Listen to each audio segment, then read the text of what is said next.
চট্টগ্রামে মিরসরাই সাম্প্রতিক চুরি ডাকাতির ফলে আইনশৃঙ্খলার চরম অবনতির ফলে এর থেকে উত্তরণের জন্য রাজনৈতিক নেতৃবৃন্দ, সামাজিক সংগঠন ও সামাজিক ব্যক্তিদের সাথে মতবিনিময় সভা অনুষ্ঠিত হয়েছে। পাশে পাড়া দিচ্ছে, সেটা হলো প্রথম আলো।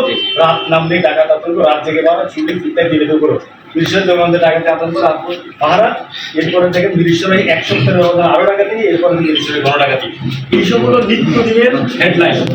মিরসরাই উপজেলা প্রেস ক্লাবে শনিবার সকালে আয়োজিত সভায় প্রেস ক্লাবের সভাপতি নয়নকান্তি ধুমের সভাপতিত্বে এবং সাধারণ সম্পাদক আনারুল হক নিজামীর সঞ্চালনায় বক্তব্য প্রদান করেন আসন্ন ত্রয়োদশ জাতীয় সংসদ নির্বাচনের বিএনপির মনোনীত প্রার্থী নুরুল আমিন চেয়ারম্যান, জামায়াতে ইসলামের প্রার্থী অ্যাডভোকেট সাইফুর রহমান, ইসলামিক আন্দোলন বাংলাদেশের প্রার্থী অ্যাডভোকেট ফেরদৌস আহমেদ চৌধুরী, বাংলাদেশ খেলাফত মজলিসের প্রার্থী মাওলানা জাফরুল্লাহ নিজামী, এনসিপির অধ্যাপক আশরাফ উদ্দিন, সাংবাদিক বিপুল দাস, রাজীব মজুমদার, নাসির উদ্দিন ও ইকবাল হোসেন। একটা অপতথ্য কিন্তু অনেক ধরনের বড় একটা বিপর্যয় নিয়ে আসতে পারে। মতবিনিময় সভায় বক্তারা বলেন, আইনশৃঙ্খলার অবনতি রোধে প্রশাসনের পাশাপাশি কমিউনিটি পুলিশ সদস্য হয়ে আমরাও সহযোগিতা করব। এখন জননির্বাচিত সরকার না থাকায় আইন শৃঙ্খলার পরিস্থিতি চরম অবনীত হচ্ছে। সর্বস্তরে শান্তি শৃঙ্খলার জন্য জনগণের নির্বাচিত সরকার দরকার। আমি চেক করলাম আমার কর্মীদেরকে যদি আমি গ্রামের রাজধানীর খেলার ভিতরে বসা দেখতে পাই, সে যদি ওখান থেকে পুলিশকে SMS করে জানাইতে পারে ওই জায়গাতে অবরোধ কাজ চলছে, যা শুনে আমার সাংবাদিক ভাইরা যেভাবে তথ্য কালেকশন করে